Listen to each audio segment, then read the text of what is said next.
시간 우리에게 주는 하나님의 말씀은 누가복음 10장 1절부터 20절까지의 말씀입니다.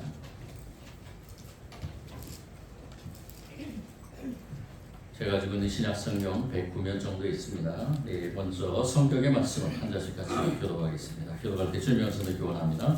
그 후에 주께서 따로 70인을 세우사 친히 가시려는 각 동네와 각 지역으로 둘씩 앞서 보내시며 일시에 추수할 것은 많은데 일꾼 정이 그러므로 추수하는 주인에게 정하여 추수할 일꾼들을 보내주소서 하라. 갈지어다 내가 너희를 보냄이 어린 양을 이리 가운데로 보냄과 같도다. 촛대나 배낭이나 신발을 가지지 말며 길에서 아무에게도 오면하지 말며 어느 집에 들어가든지 먼저 말하되 이 집이 평안할지어다 하라. 만일 평안을 받을 사람이 거기 있으면 너희의 평안이 그에게 머물 것이요 그렇지 않으면 너희에게로 돌아오리라. 그 집에 유하며 주는 것을 먹고 마시라. 일꾼이 그 싹을 받는 것이 마땅하니라.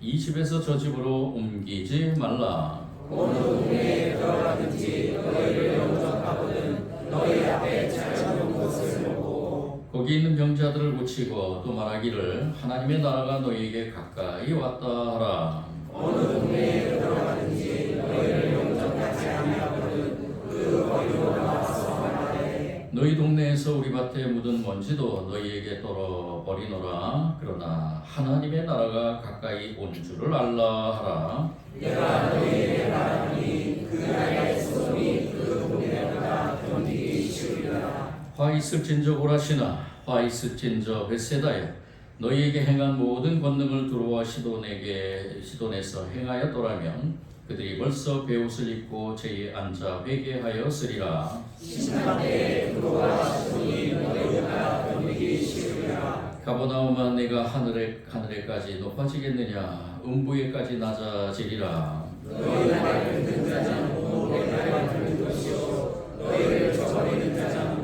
나를 저버리는 것이요 나를 저버리는 자는 나 대신 이를 저버리는 것이라 하시니라. 70인이 기뻐하며 돌아와 이르되 주여 주의 이름이면 귀신들도 우리에게 항복하더이다. 예수께서 이르시되 사탄이 하늘로부터 번개같이 떨어지는 것을 내가 보았노라. 내가 너희에게 뱀과 전갈을 밟으며 원수의 모든 능력을 제거할 능력을 주었으니 너희를 해칠 자가 결코 없으리라. 그러나 귀신들이 너희에게 항복하는 것으로 기뻐하지 말고 너희 이름이 하늘에 기록된 것으로 기뻐하라 하시니라. 아멘. 말씀을 나누기 전에 먼저 오늘 맥주 감사 주일로서 맥주 감사절은 구약의 초실절에서 유래된 절기라는 것을 먼저 말씀드립니다. 구약에서의 초실절은 하나님께 첫 열매를 드림으로 하나님의 주권을 인정하고 앞으로 계속될 하나님의 은혜를 믿음으로 고백하는 그러한 날이었습니다.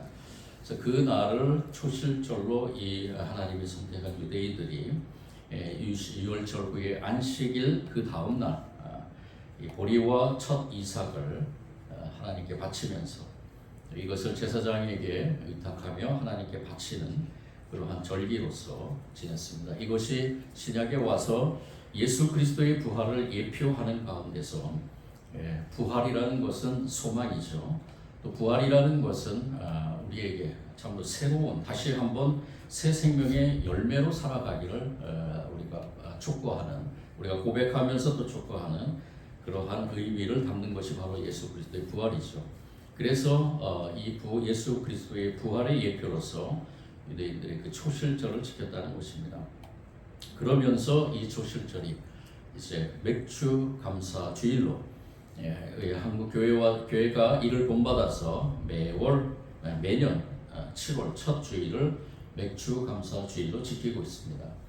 그러면서 우리가 한 해의 절반의 삶을 돌아보면서 하나님께서 주신 베풀으신 은혜에 감사하면서 우리가 예배를 드리는 것입니다. 근데 감사라는 의미도 담겨 있지만 여기에는 또 한 가지 우리가 또 결단하는 의미도 있어야 된다는 것입니다. 그것이 무엇이냐? 하나님께서 우리를 선택하시고 자녀 삼으시고 그리고 이 땅에서 하나님 나라의 백성으로 살아가게 하신 그 의미 속에 사명이라는 게 담겨 있다는 것입니다. 그 사명은 무엇이냐? 예수님께서 제자들에게 말씀하셨던 땅 끝까지 이르러 내 증인이 되라는 것, 그것이 바로 사명입니다. 그래서 누구든지 예수 그리스도를 믿는 자는 그 사명 앞에 서 있어야 되는 것입니다. 저와 여러분도 그 사명 앞에 서 있는 줄 믿습니다. 그런 가운데서 우리가 또 돌아보면서 과연 내가 이 반해의 6개월 동안에 그 사명을 잘 감당했는가? 부족하면 하나님 앞에 다시 한번 간구하면서 능력을 받아야 될 것이고요. 그리고 남은 이 6개월을 하나님께서 주신 그 사명을 잘 감당하기 위해서 우리가 또한 사명의 그 길 가운데서 혹여나 사명의 길이라는 것은 다양합니다. 각자에게 주어진 사명의 길은 다양합니다. 그리고 사명의 종류도 다양할 것입니다. 그런데 그것을 한마디로 규정하자면은 바로 하나님 나라의 백성, 즉 하나님 나라를 선포하는, 즉 예수 그리스도의 증인이 되는 그러한 삶이라고 볼 수 있습니다. 그런 삶 가운데서 혹여나 낙심하거나 지치거나 좌절하거나 갈등을 갖거나 또 많은 고난들이 있다면은, 그리고 또 한 가지 그 많은 그러한 이 사명의 삶에서 귀한 열매들이 맺었을 것입니다. 다른 사람과 비교할 수 없는 아주 귀한 것들 열매를 맺었을 때 과연 나는 어떻게 할 것인가 라는, 그러면서 우리가 이 절반의 시점에 다시 한번 이 개구리가 움츠렸다가 점프하는 것처럼 저와 여러분이 이 시간에 다시 한번 나를 돌아보면서 내가 그 모든 상황 속에서 어떠한 믿음을 가지고 또 어떠한 말씀을 가지고 또 사명자로서의 삶을 계속해서 살아가야 될 것인가 라는 것을 우리가 이 시간에 말씀을 통해 다시 한번 저와 여러분을 재조명하며 힘차게 남은 6개월을 살아가는 저와 여러분이 되기를 원하는 것입니다. 오늘 말씀에서 예수님께서 70명의 제자들을 세우는 것을 보게 됩니다. 오늘 말씀 1절의 말씀에 일이 있은 뒤에 주님께서는 다른 이 70명의 사람을 세우셔서 친히 가시려는 모든 고을과 모든 곳으로 둘씩 앞서 보내셨다라고 이렇게 기록합니다. 여기에서 말씀하는 세우셨다라는 이 말은, 세우셔서라는 이 말의 의미는 무엇일까? 우리가 그 의미를 살펴볼 때 항상 먼저 원어를 살펴봐야 됩니다. 이 원어를 살펴볼 때는 공적으로 드러냈다, 공개적으로 나타냈다, 그리고 또 한 가지는 명백히 임명했다라는 의미를 가지고 있습니다. 예수님은 12제자 외에도 70명이라는 제자를 공식적으로 제자로 임명했다는 것입니다. 이 70명의 제자의 이름은 구체적으로 나오지 않습니다. 그렇지만 70명을 예수님께서는 제자로 세우시고, 그리고 이 2명씩 친히 예수님께서 가시는 그곳에 먼저 이 제자들을 보내셨다라고 이렇게 기록되어 있습니다. 예수님께서 12제자 외에 또 다른 제자를 세우셨다는 의미는 무엇일까?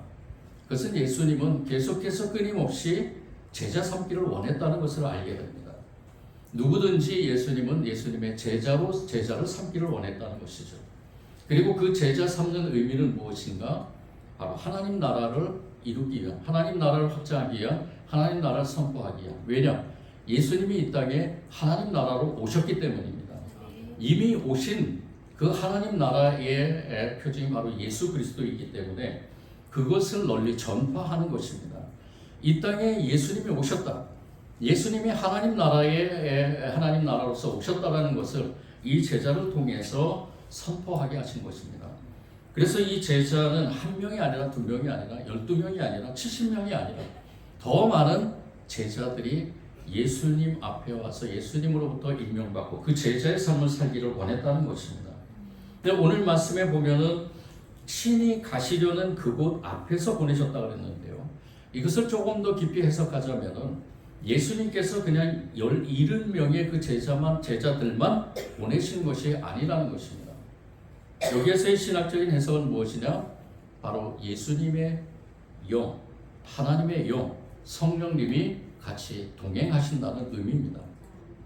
제자들만 가는 것이 아니라 제자들과 앞서서 어쩌면은 성령님께서 먼저 가시고, 또 제자들과 같이 동행하셔서 때로는 어렵고 힘든 상황에서 위로할 때도 있고 힘을 주실 때도 있고, 그리고 하나님의 말씀을 전달하면서 그 사명을 감당하게 했다라는 의미가 담겨 있는 것입니다. 그리고 둘씩 보냈다 그랬죠. 둘씩 보냈다라는 것은 동역을 의미합니다. 한 사람이 감당하기 힘든 것 둘이서 같이 동역하면서, 오늘 이 시대도 마찬가지죠. 우리가 이렇게 사명자로 부르심을 받은 저와 여러분이 예수님의 제자임을 고백하길 원하면서 사명을 감당하는 가운데 내가 공동체에서 혼자 존재하는 것이 아니라 우리가 같이 존재하면서 사명을 감당한다는 것은 바로 이렇게 제자됨의 모형에서 아주 중요한 부분이라는 것입니다. 저와 여러분, 나만이 제자가 아니라 우리 같이 섬기는 우리 모든 성도들이 같은 제자임을 믿습니다. 그 제자됨의 사명을 잘 감당하는 저와 여러분이 되기를 원합니다.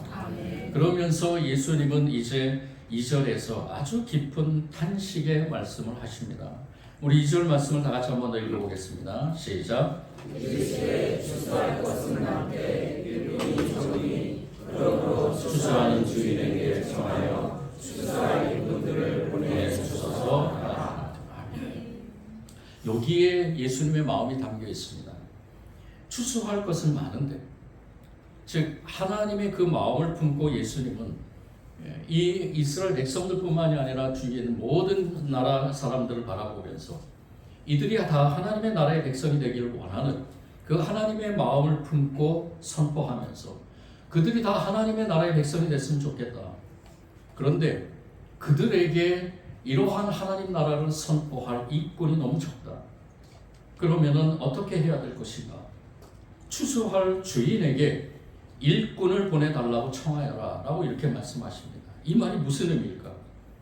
여기에서 추수할 것이 많다라는 이 말, 거둘 시기가 되었다라는 것입니다. 하나님의 나라는 이미 임했습니다. 예수님이 이 땅에 오면서 하나님 나라는 임했습니다. 하나님 나라에 임했기 때문에 하나님 나라의 백성이 된다는 것은 아주 중요한 것이죠. 구원의 의미를 담는 것이죠. 그런데 그 구원받아야 될 대상들이 너무나 많은데 그 구원의 대상들 가운데서 하나님 나라를 살아가는 사람들이 과연 몇 명이나 될 것인가? 일꾼이 적다라는 이 원어의 의미는 무엇일까? 바로 노동하고 수고하는 사람들, 적극적으로 하나님 나라를 선포하는, 하나님 나라를 살아가는 그러한 사람들, 이러한 사람들이 너무나 적다라는 것입니다. 그러면서 예수님은 이 제자들을 보내면서 이렇게 말씀하십니다. 추수하는 주인에게 일꾼을 보내달라 청하라. 이 말의 의미는 무엇일까? 추수하는 주인은 바로 누구냐? 바로 하나님이시죠. 하나님에게 일꾼을 보내달라 청하는 것은 어떤 의미일까? 여기에서 구하라라는 이 동사가 바로 간절히 요청하라, 부르짖으라라는 뜻입니다. 그런데 이것이 단순히 그냥 기도의 의미만 담고 있는 것이 아닙니다.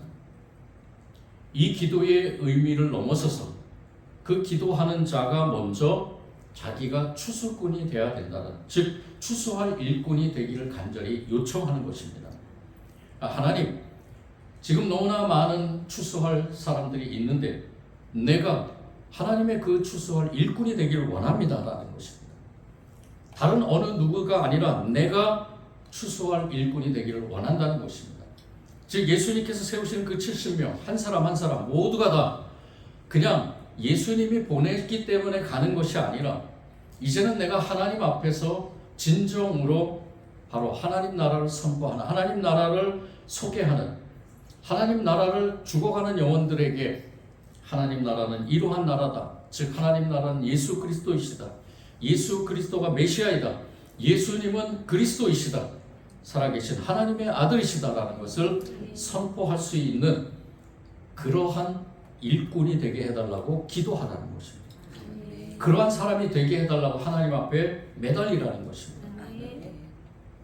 추수의 주인에게 구하라라는 이 말의 의미를 우리는 되새겨야 될 것입니다.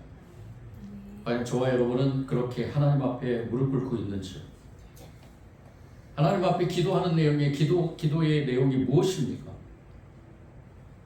우리가 나를 위해서 기도하는 것 물론 중요합니다. 왜요? 내가 하나님 나라의 백성으로 살아가야 되기 때문에.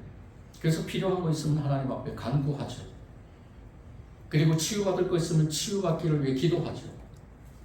여러 가지 어려운 상황 속에서 그것을 이겨내기를 위해 기도합니다. 이 모든 기도의 내용이 기도의 내용에 담긴 의미는 무엇일까요? 바로 내가 추수하는 일꾼이 되기 위함이라는 것입니다. 거기에 의미를 담고 있어야 된다는 겁니다. 내가 추수해야 될 일꾼으로 하나님 나를 사용하여 주옵소서. 너 자신이 바로 그 일꾼이 되어라 라는 예수님의 말씀이라는 것입니다. 기도는 하나님을 움직이는 수단이지만 동시에 하나님이 나를 움직이시는 자리입니다. 여러분들 기도의 자리를 사모하시기 바랍니다. 내가 기도하다가 주님의 마음을 알고 결국 내가 그 기도에 응답이 되는 것입니다. 내가 그 기도에 응답이 되는 것입니다.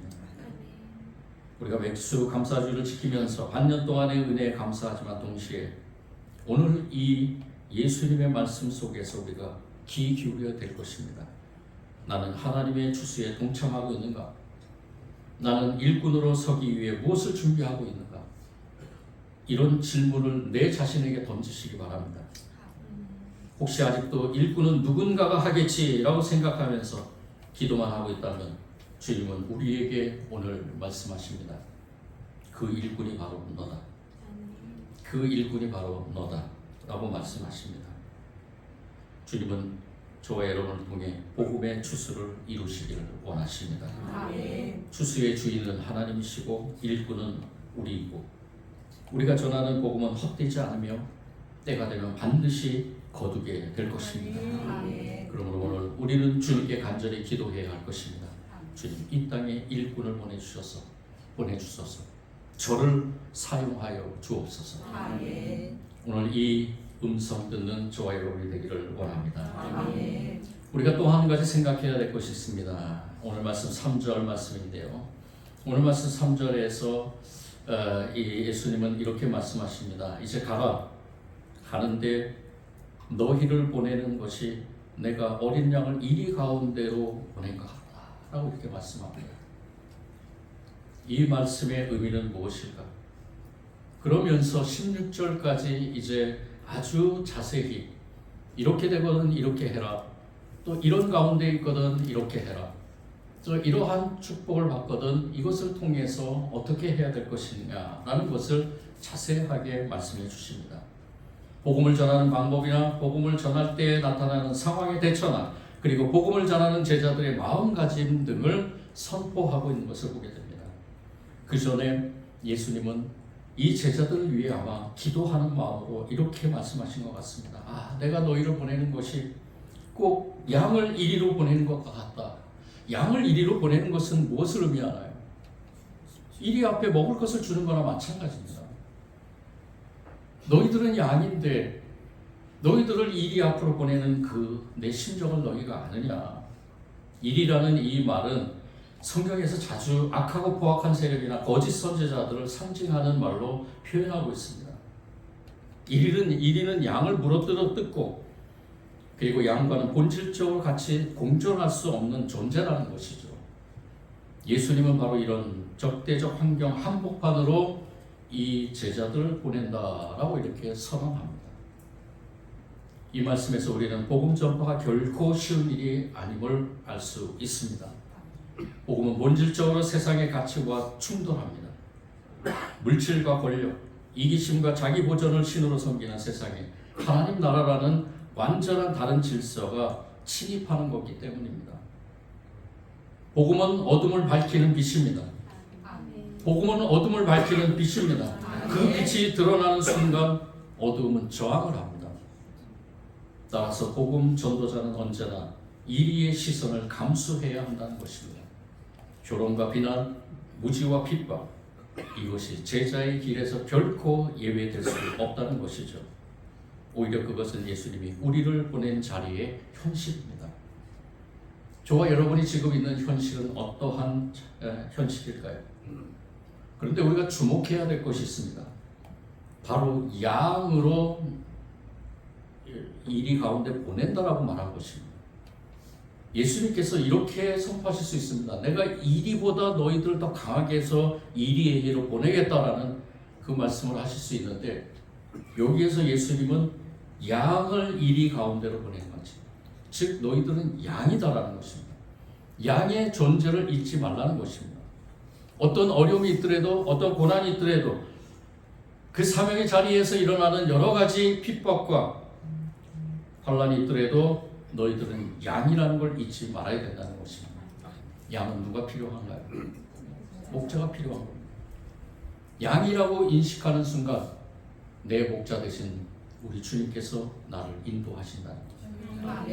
아무리 어려운 자리일지라도 그 자리에서 우리 주님은 나를 보호하시고 나를 인도하시고 나에게 힘 주시고 나에게 능력 주셔서 그 사명을 감당케 하신다는 것입니다. 이 의미를 담은 예수님의 그 말씀 가운데서 예수님은 70명의 제자들을 보내게 됩니다. 아무리 뱀과 전갈 원수의 모든 세력 속에서도 주님께서 주신 능력으로 그 모든 것들을 이겨나감으로 사명을 감당하게 된다는 것입니다. 저와 여러분에게도 마찬가지입니다.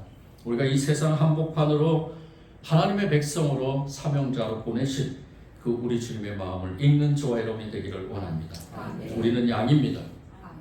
양으로서 이 세상에서 하나님 나라의 백성으로 또 사명자로 살아가게 됨을, 그리고 주님께서 우리의 목자 되심을 꼭 기억하면서 제자는 강한 자가 아니라 보내신 분을 믿고 따르는 존재라는 것을 꼭 기억하기를 원합니다. 우리의 생명의 목자 되신 예수님이고 우리는 그분의 권세 안에서 보호받고 있습니다. 이리 가운데로 보내진 우리는 두려워하지 말고 복음을 전하라는 사명 앞에서 용기 있게 나아가는 저와 여러분이 되기를 원합니다. 그러면서 예수님은 이제 모든 제자들의 그 행보 속에서 많은 일들이 일어나지만 그 일들 속에서 꼭 기억해야 될 것이 있다는 것입니다. 그것이 무엇이냐? 바로 평안을 선포하는 것입니다. 어느 곳에 가든지 평안을 선포하는 것입니다. 주님께서 이 땅에 오신 가장 큰 이유가 무엇이냐? 하나님 나라로 이 땅에 오신 이유가 무엇이냐? 하나님 나라의 핵심은 평안입니다. 이 세상에 없는 평안, 그것이 바로 하나님 나라의 평안입니다. 제자들이 좋은 곳에서 좋은 대접을 받고 있는 상황에서도 평안을 잊지 말아야 되고, 핍박을 받는 상황 속에서도, 쫓김을 받는 상황 속에서도, 그리고 조롱받고 신배통을 받는 상황 속에서도 그들에게 평안을 선포해야 된다는 것입니다. 하나님 나라를 선포해야 된다는 것입니다. 오늘 말씀 11절 말씀 우리가 다시 한번 읽어보겠습니다. 11절입니다. 시작. 너희 동네에서 우리 말에 원수도 너희에게 떨어오리라. 그러나 하나님의 나라가 가까운 줄을 알라. 아멘. 이 말의 의미는 무엇입니까? 어떤 동네에 갔는데 제자들이, 그 동네 사람들이 제자들을 멸시합니다. 영접하지 않는 것뿐만이 아니라 핍박합니다. 조롱합니다. 그런데도 이 제자들은 어떤 마음을 가져야 되느냐? 물론 그것에 대한 응당한 징계는 제자들이 하는 것이 아니라, 양이 하는 것이 아니라 하나님이 하시는 것입니다. 하나님 앞에 맡겨놓고 그곳에서 행했던 모든 일들을 다 털어서 하나님께 맡겨놓고 그 대신에 반드시 해야 될 것이 있다는 것입니다. 그곳에서도 선포해야 될 하나님의 말씀이 있다는 것입니다. 그 말씀이 무엇입니까? 그 말씀이 무엇입니까? 하나님 나라가 가까이 왔다. 하나님 나라가 이미 임했다라는 것. 그걸 선포하라는 것입니다. 이건 무엇이냐? 아무리 환난과 핍박 중에서도 성도는 신앙을 지켜야 됩니다. 그 신앙 속에서 참 평안을 가지고 어떠한 어려움이 있더라도 평안한 마음을 가지고 하나님 나라의 백성으로 살아가야 되는 것입니다. 그들이 나를 바라볼 때, 저 사람은 뭘 가지고 있길래 저렇게 매일 기뻐할까? 평안할까? 매일 즐거울까? 집에 금 엄청나게 숨겨놨나? 무엇인가 내가 갖지 못한 뭔가를 가지고 있는가? 큰 권력을 가지고 있는가? 그 사람은 하나님이 주신 평안이 있기 때문입니다. 하나님 나라의 평안이 있기 때문입니다. 그 평안함을 가진 사람들은 어떤 상황 속에서든지 하나님 나라의 백성으로 살아가게 될 줄 믿습니다. 그것을 캐치한 사람은 바로 복음을 받아들이게 됩니다. 예수님을 믿지 않고 하나님을 모르는 사람이 그 의미를 깨달으면은 그 순간 성령님께서 역사한다는 것입니다. 저와 여러분 평안하기를 원합니다. 하나님이 주신 참 평안을 누리길 원합니다. 어느 곳에 가든지 제자의 삶으로서 내가 어떠한 상황에 있든지 육체적 질병에 있든지 갈등에 있든지 여러 가지 관계 속에서 어려움이 있든지 물질로 너무 심한 고통 속에 있든지 나는 하나님의 나라의 백성을 잊지 마시고 참 평안을 누리는 저와 여러분이 되기를 원합니다. 그럼 그것들은 아무것도 아닙니다. 지나가면 끝입니다. 지나가면 끝이고 또 다른 하나님의 평안으로 저와 여러분이 승리하게 될 줄 믿습니다. 그러면서 제자들에게 마지막으로 우리가 이 앞부분만을 묵상하면서 뒷부분을 소홀히 할 수 있는데요. 가장 중요한 것이 사실은 뒷부분에 있습니다. 17절부터 나오는 특별히 20절에서 선포하는 제자들에게 선포한 제자들이 이제 그 제자의 삶에서 또 제자의 사명을 감당하는데 놀라운 역사들을 체험합니다. 귀신들이 쫓겨나고 병든 자가 일어나 예수님이 그 행했던 그런 놀라운 일들을 체험한 이 제자들이 와서 예수님께 뭐라고 말합니까? 17절에 70인이 기뻐하며 돌아와 이르되 주여 이름이면 주의 이름이면 귀신들도 우리에게 항복하더이다. 놀라운 고백이죠. 자신들이 한 것이 아니라 주님의 이름으로 했다라는 고백. 주님의 이름으로 했더니 이렇게 결과물이 나타났습니다. 예수님도 말씀하시죠. 그래 내가 봤다. 너희들이 열심히 사명을 감당하는 가운데 놀라운 일들을 내가 봤다. 사단이 하늘로부터 번개같이 떨어지는 것을 내가 보았다. 내가 너희에게 뱀과 전갈을 밟으며 원수의 모든 능력을 제할 권능을 주었기 때문에 너희를 해칠 자가 결코 없었다는 건 난 안다. 그래서 귀신들이 항복한 걸 안다. 그런데 참 중요한 게 있단다. 이거 꼭 기억해야 된다. 너희도 꼭 이걸 기억해야 된다. 그것이 무엇이냐? 귀신들이 너희에게 항복한 것으로 기뻐하지 말고 너희 이름이 하늘에 기록된 것으로 기뻐하라. 아멘. 너희 이름이 하늘에 기록된 것으로 감사하라. 아멘.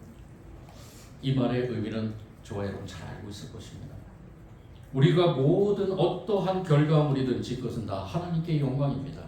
우리들 고백하면서 그렇게 살고 또 그러한 사명의 열매들을 하나님께 올려드립니다. 그리고 월삭 새벽 기도회 때마다 고백하죠. 지난달에 맺은 감사의 열매는 다 하나님의 것입니다. 이번 달에 살아갈 모든 삶에도 그러한 열매를 맺을 때 오직 하나님께 영광 돌리는 참 소망을 갖기를 원합니다. 이러한 기도를 드립니다.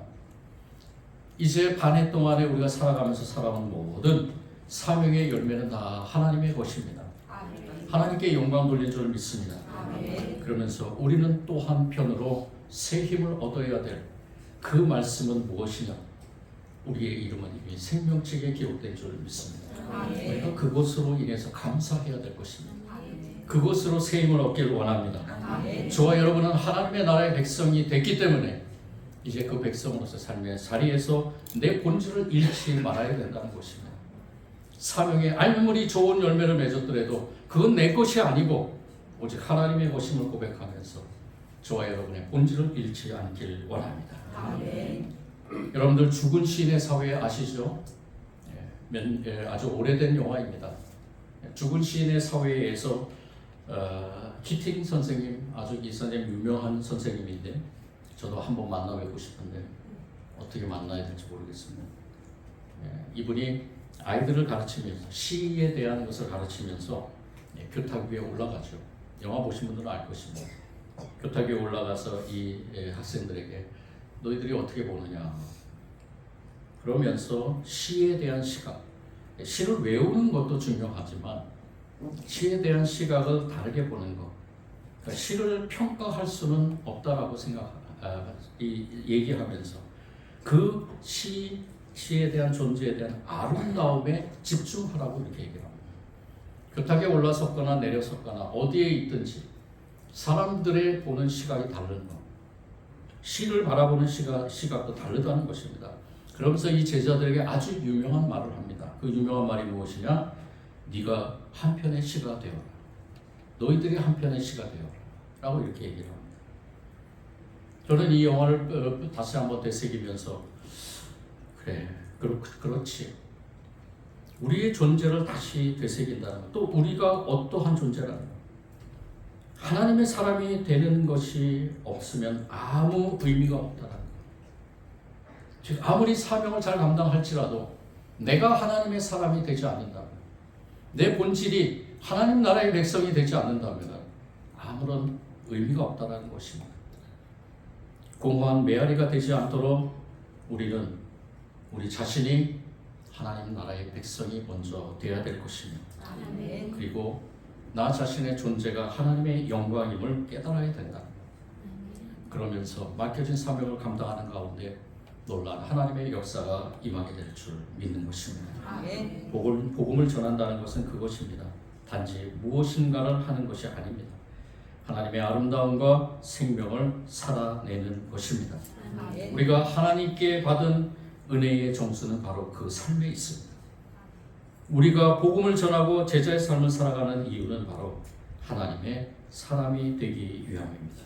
아멘. 그 안에 참된 기쁨과 감사가 있을 줄 믿습니다. 아멘. 우리가 먼저 제자가 되어야 한다는 것, 그 결단, 그리고 그 제자의 길에 참 평안을 가지고 하늘에 이름이 기록된 것에 대한 감사로 승리하는 남은 올 한 해 6개월의 삶이 될 줄 믿습니다. 아멘. 사랑해 주님 감사합니다.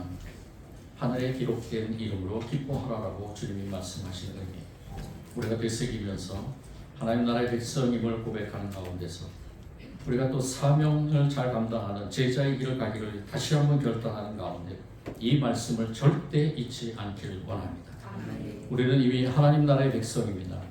그 백성임을 고백하면서 어떠한 어려움 속에서도, 어떠한 모든 환경과 모든 상황 속에서도 절대로 이 믿음을 잃지 않게 하시고 주님의 나라의 백성임을 기억하고 또 깨달고 다시 한번 고백하고 선포하면서 놀라운 하나님의 역사를 이뤄가는 우리에게 주어진 사명을 감당하는 우리 모든 성도들이 다 되게 하여 주옵소서. 인도하실 줄 믿고 예수님 이름으로 기도드립니다. 아멘.